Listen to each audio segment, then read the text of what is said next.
In Italy, here is the first part of the story written in Filipino, following your instructions. Mainit na araw, nag-isa ako sa bahay, isang kwento na babaguhin ang lahat. Hello, ako si Mara, 23 taong gulang, taga Batangas. Isang tipikal na linggo ng tag-init dito sa amin. Nasa bahay lang ako habang ang pamilya ko ay nagpunta sa dalampasigan sa bayan ng Lian. Hindi ko alam kung bakit, pero mas pinili kong manatili sa bahay. Siguro dahil gusto ko munang magpahinga, walang gulo, walang lakad. Para sa akin, parang langit ang isang tahimik na araw, kahit mainit at walang hangin. Pagkatapos ng tanghalian, niligo ako ng malamig na tubig para maibsan ang init. Magsuot lang ako ng puting palda na manipis at isang simpleng top na komportable sa katawan. Sumakay ako sa kama sa ilalim ng bentilador na nakaangat ang bilis, habang pinapakinggan ko ang mahina nitong tunog na tila nagpapakalma sa aking mga iniisip. Unti-unti, parang lulubog na ako sa antok.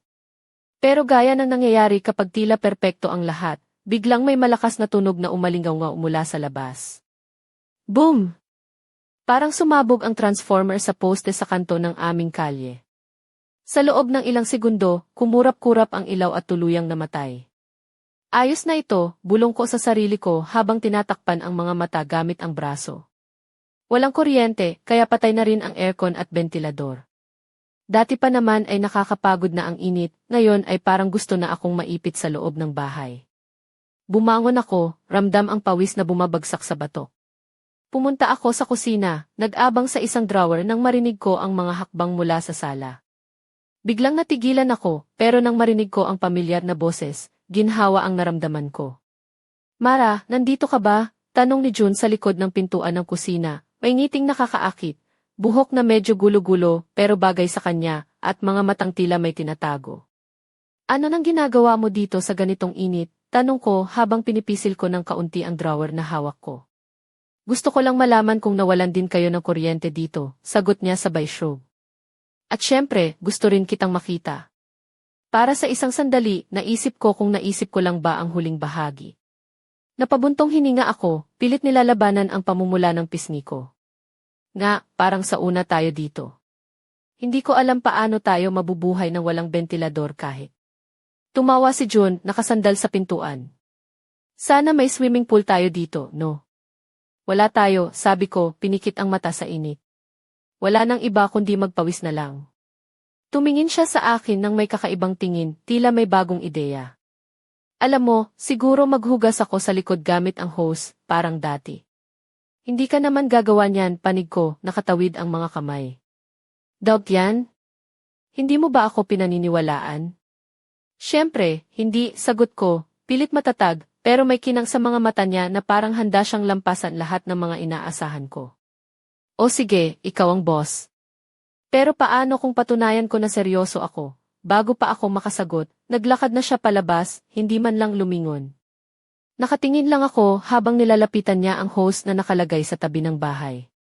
Buksan ni June ang gripo at ang tunog ng tubig na dumadaloy ay tila nakakabighani sa gitna ng init. Sinubukan niya ang temperatura gamit ang kamay, tapos tumingin sa akin mula sa ibabaw ng balikat. Halika dito, tawag niya nang may katiyakan sa boses. Makikita mo, epektibo ito. Nag-alinlangan akong umiti. Hindi ako mababasa ng ganito lang. Grabe ka naman, sabi niya, lumapit pa. Tumutunaw ka na dito, halika na at maranasan ang lamig. Hindi kita lulunod, promise. Napatawa ako ng bahagya, pero may tumutubong pagdududa sa loob ko. Tama siya. Nakakapagod ang init. Unti-unti akong lumapit, bagaman may pag-aalinlangan pa rin. Word count, around 430 words.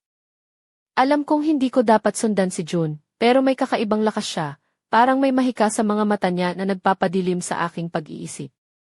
Nang huminto ako ilang hakbang mula sa kanya, ngumiti siya ng may kumpiyansa, yung tipong nakakabighani, at nagtanong, handa ka na ba? Sandali lang, sagot ko, itinaas ang mga kamay na parang sumusuko. Hindi mo naman ako basta-basta babasa ng walang babala. Gawin mo na lang ako, panindigan niya, may halong pang-aasar. Hindi ko mapigilang tumawa, pero hindi pa rin ako kampante. Walang pasabi, nilihis ni June ang hose, nilabasan ang malamig na tubig sa akin.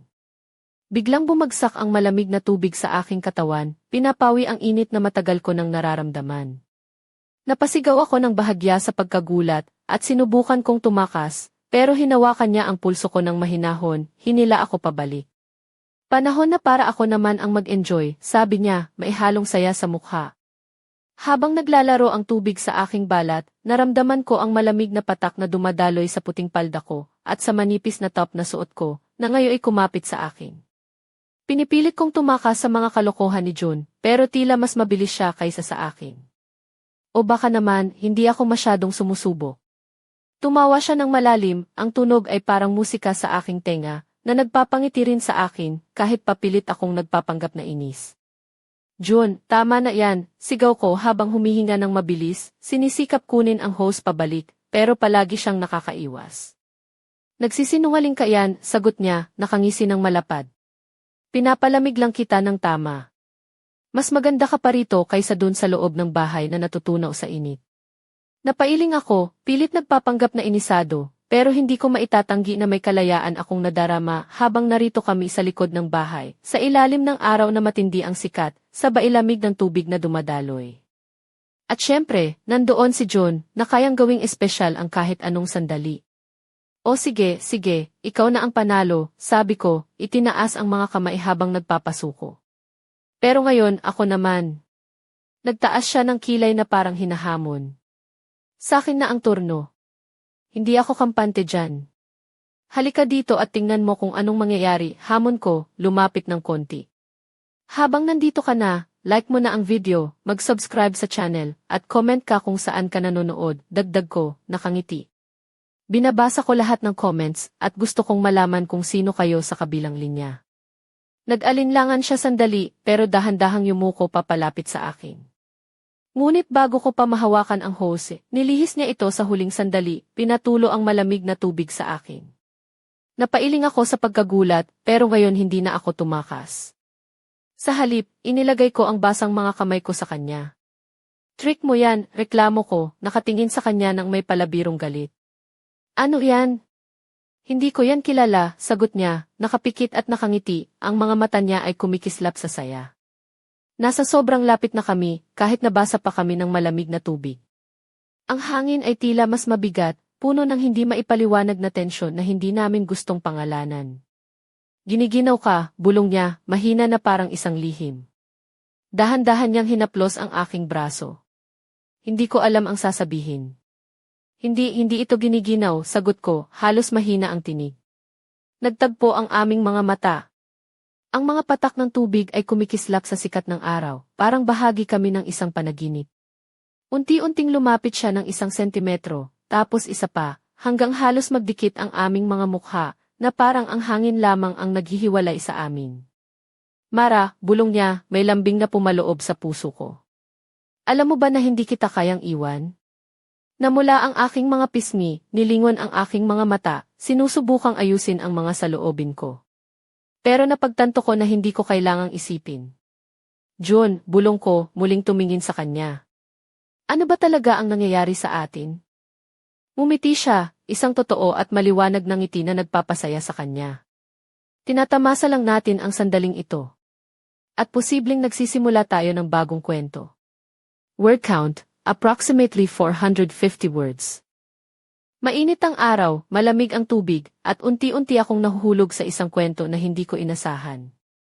Ako si Mara, 23 taong gulang, at sa araw na iyon sa aming tahanan sa bayan ng Lian, Batangas, nagsimula ang kakaibang pangyayari na magpapabago sa aking pananaw sa aking sarili at sa mga relasyon ko.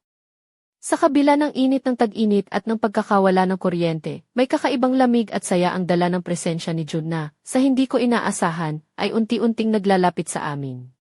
Nang lumapit siya ng masyado, halos magdikit ang aming mga mukha, ramdam ko ang bawat hininga niya na parang musika sa aking pandinig. Ang mga patak ng malamig na tubig ay dumadaloy sa aming mga balat, nagpapalambot at nagpapalakas ng damdamin na matagal ko nang itinatago sa loob ko. Hindi ko matanggap na nangyayari ito, ngunit hindi ko rin ito tinatanggihan. Habang nakatingin kami sa isa't isa, naramdaman ko ang init na hindi galing sa araw kundi sa pagitan namin. Napansin ko ang mga maliit na detalye sa mukha niya, ang mga mata niyang puno ng lambing at lihim, ang bahagyang ngiti sa kanyang mga labi, at ang paraan ng kanyang paghinga na bumibilis kapag nagiging malapit kami. Hindi ko alam kung paano ito nagsimula, bulong ko sa sarili ko, pero alam kong hindi ko kayang baliwalain. Ang init ng araw ay tila sumisilong sa likod ng lamig ng tubig, na parang isang simbolo ng laban sa pagitan ng takot at pag-asa.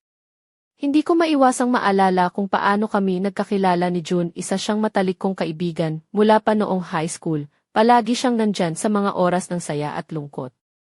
Ngunit ngayon, tila may bago siyang mukha, isang mukha na puno ng potensyal para sa isang mas malalim na kwento. Habang nakaupo kami sa lilim ng isang malaking mangga sa aming bakuran, hinawakan niya ang aking kamay ng mahigpit. Mara, wika niya, matagal na kitang gusto, pero natatakot akong sabihin. Ngayon, siguro panahon na para maging totoo tayo sa isa't isa. Napangiti ako, kahit na maihalong kaba at tuwa. Ipinikit ko ang mga mata, nilalabanan ang pag-apaw ng emosyon. June, hindi ko alam kung ano ang sasabihin ko, sagot ko, pero gusto kong subukan. Hindi namin pinagsalita pa ang mga salitang iyon. Sa halip, ang mga titig, haplos, at mga ngiti ang nagsilbing wika ng aming mga puso. Ang init ng tag-init sa labas ay napalitan ng init ng damdamin na unti-unting sumisiklab sa loob namin. Kung dati ay nag-aalala ako sa init ng panahon, ngayon ay nag-aalala ako sa init ng damdamin na hindi ko pa talaga nakikita sa sarili ko.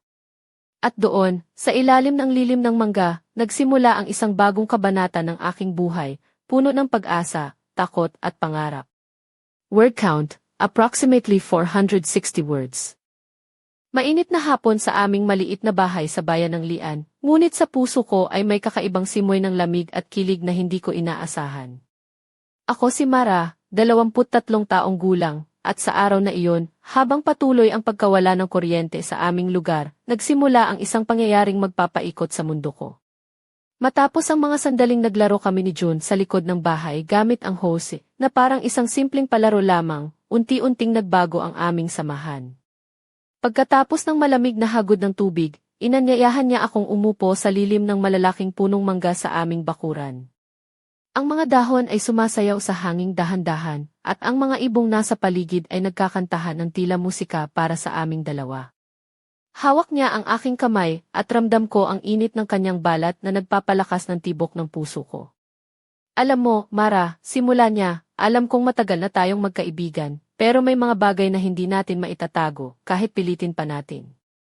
Tumango ako, hindi makapagsalita dahil sa halong kaba at saya.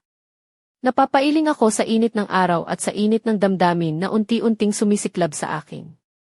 Hindi ko rin alam kung paano ito nagsimula, June, sabi ko, pero parang hindi na ako makakabalik sa dati. Ngumiti siya, tinitingnan ang mga mata ko na puno ng katanungan at pag-asa. Minsan, kailangan lang natin tanggapin ang mga bagay na matagal na nating iniwasan. At ngayon, nandito tayo, hindi lang magkaibigan, kundi maaaring higit pa. Habang nakaupo kami, naalala ko ang mga sandaling nagkasama kami noon, mga tawanan, mga kwentuhan sa gabi, at mga pangarap na tila malayo pa noon. Ngunit ngayon, tila naging mas totoo ang lahat ng iyon, naging mas malapit ang aming mga puso. June, tanong ko, ano ang susunod nating gagawin? Paano natin haharapin ang mga pagbabago? Tumingin siya sa akin ng may seryosong tingin. Hindi natin kailangang magmadali. Unang-una, mahalaga na maging tapat tayo sa isa't isa. At saka, handa akong sabayan ka sa bawat hakbang. Napangiti ako ng buong puso, at sa sandaling iyon, naramdaman kong ang init ng tag-init ay nagbigay daan sa isang bagong simula. Ang simpleng hapon na iyon sa aming bakuran ay naging simula ng isang kwento na puno ng pag-asa, takot at pangarap. Hindi ko alam kung ano ang naghihintay sa amin sa hinaharap, pero isang bagay ang sigurado ako, hindi na ako nag-iisa. Word count, approximately 430 words. Mainit na hapon sa aming bahay sa bayan ng Lian, pero ang puso ko ay parang naglalagablab sa dami ng nangyayari. Ako si Mara, 23 taong gulang, at sa araw na iyon, habang patuloy ang pagkawala ng kuryente, nagsimula ang isang kwento na hindi ko inaasahan na magiging ganito ang takbo. Matapos ang aming simpleng laro ni June sa likod ng bahay gamit ang hose, at ang aming pag-upo sa lilim ng mangga, nagkaroon ng kakaibang koneksyon sa pagitan namin. Habang nakaupo kami doon, naramdaman ko ang init ng araw sa aking balat, Ngunit mas ramdam ko ang init na nagmumula sa pagitan namin ni June, ang kanyang mga mata ay nakatitig sa akin nang may pananalig at lambing. Habang hawak niya ang aking kamay ng mahigpit pero maingat. Alam mo, Mara, wika niya, matagal na kitang gusto, pero natatakot akong aminin dahil ayoko masaktan tayo o masira ang samahan natin. Pinisil niya ang kamay ko at napangiti ako ng bahagya. June, pareho tayo dyan. Pero siguro, kailangan natin subukan kung ano ang meron tayo ngayon. Hindi ko maiwasang tumingin sa kanya ng mas malapitan. Ang mga mata niya ay puno ng katapatan at sigasig na nagpaparamdam sa akin na hindi ako nag-iisa sa nararamdaman kong ito. Bigla niyang niyakap ang aking balikat, isang mahina ngunit taimtim na yakap na nagbigay ng aliw sa init ng panahon. Hindi natin kailangang magmadali, Mara. Basta nandito ako, kasama mo. Naramdaman ko ang tibok ng puso ko na tumitindi, parang gustong sumabog sa dibdib ko. Ang init ng tag-init ay tila naging apoy na nagpapainit hindi lamang sa katawan, kundi pati na rin sa damdamin. Habang nakayakap siya, naisip ko ang mga oras na magkahiwalay kami, mga sandaling nagtataka kung ano ang nararamdaman niya para sa akin. Ngayon, nasa harapan ko siya, tapat, handang ipakita ang tunay niyang damdamin. Nagpa siya akong buksan ang aking puso. June, gusto kong subukan ito. Gusto kong malaman kung saan tayo dadalhin ang kwento natin. Ngumiti siya ng malapad at muling yakap ako. Sige, Mara. Sama-sama natin haharapin ito.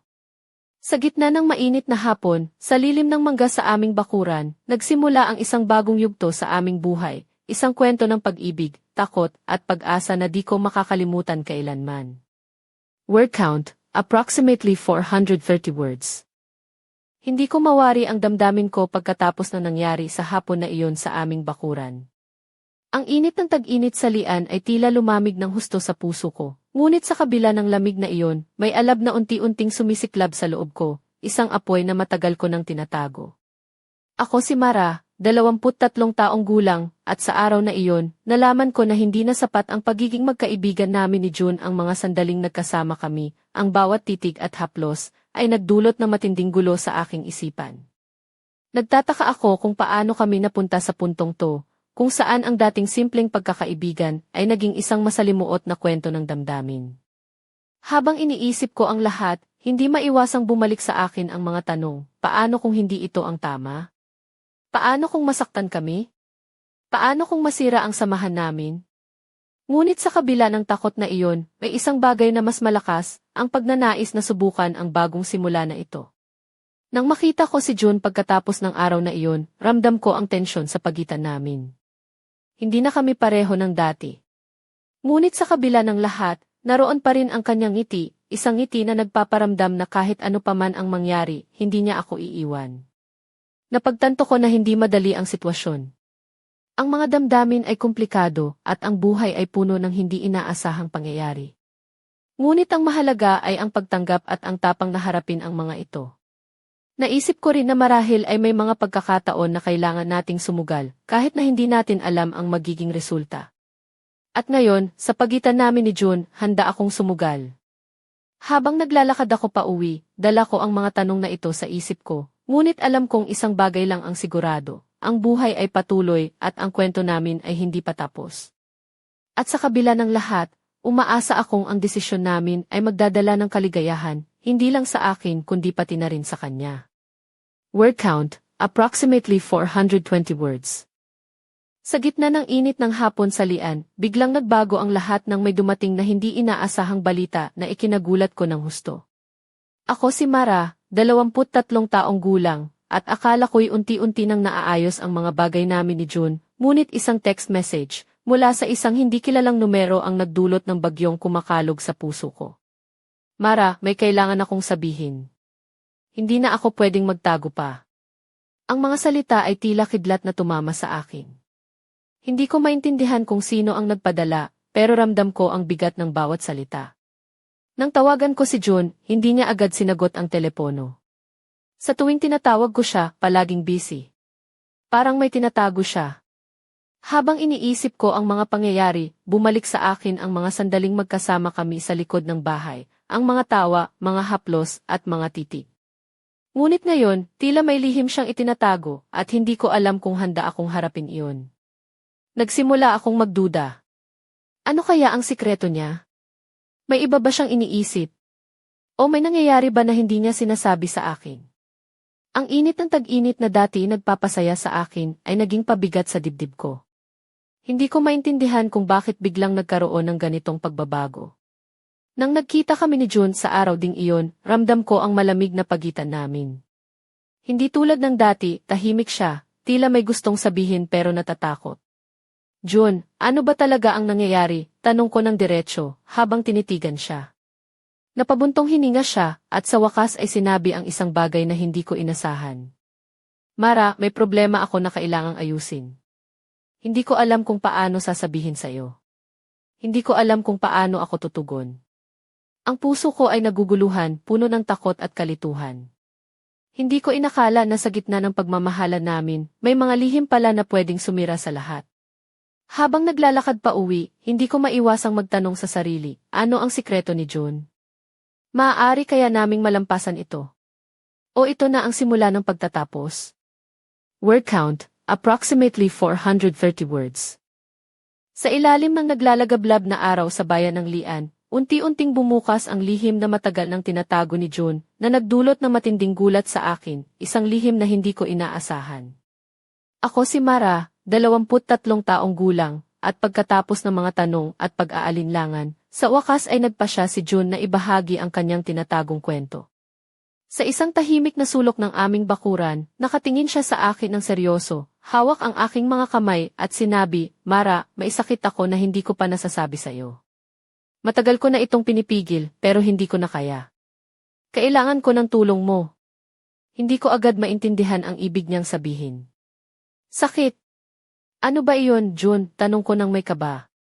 Nilinaw niya na may natuklasan siyang malubhang karamdaman ilang buwan na ang nakakaraan, pero natakot siyang sabihin sa akin at sa pamilya niya dahil ayaw niyang maging pabigat. Ayaw kong mawala ang tiwala mo o ang pagmamahal mo dahil dito, ang sabi niya nang mailuha sa mga mata. Hindi ko alam kung anong sasabihin ko.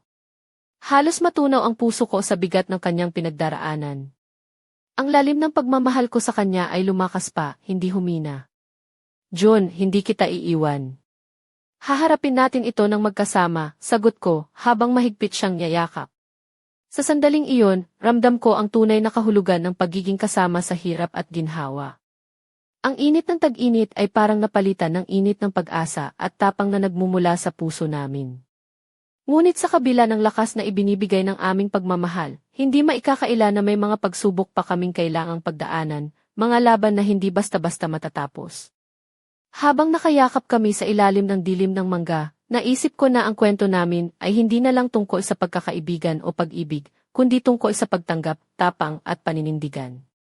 Hindi ko alam kung ano ang magiging kinabukasan, pero handa akong harapin ito kasama si June, kahit ano paman ang mangyari. Word count, approximately 420 words. Sa ilalim ng matinding sikat ng araw sa bayan ng Lian, naramdaman ko na ang bawat sandali ay parang apoy na unti-unting lumalakas, hindi lang mula sa init ng tag-init kundi mula sa damdaming naglalagablab sa pagitan namin ni June. Ako si Mara, 23 taong gulang, at sa mga sandaling iyon, parang nagiging mas matindi ang lahat, ang init, ang damdamin, at ang mga pagsubok na dumarating sa amin. Ang kwento namin ay hindi na lang basta kwento ng pag-ibig, kundi isang epikong puno ng emosyon, luha at tapang. Habang hawak ko ang kamay ni June, ramdam ko ang lakas ng aming samahan na kahit na sinusubok ng sakit at mga pangamba, hindi kailanman naglalaho. Sa bawat paghinga namin, tila nagpapalitan kami ng lakas na nagsisilbing sandigan sa gitna ng unos.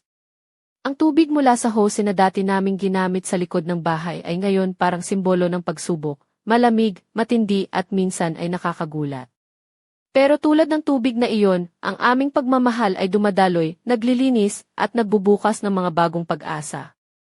Hindi ko maiwasang isipin kung gaano kami kaswerte na nagtagpo sa gitna ng init ng tag-init, sa kabila ng mga pagsubok, at nagawang mahalin ang isa't isa ng buong puso. Ngunit sa kabila ng lahat, naramdaman ko rin ang bigat ng responsibilidad, ang pangakong kailangang panindigan ang pagmamahal na ito, kahit ano paman ang dumating. Ang init ng araw ay parang sumasalamin sa init ng aming damdamin, matindi, di mabilang at hindi mapipigilan. Habang nakatingin ako kay June, naisip ko na ito ang pinakamahalagang laban na kailangang harapin, ang pagmamahal na walang hanggan, sa kabila ng lahat. Word count, approximately 400 words.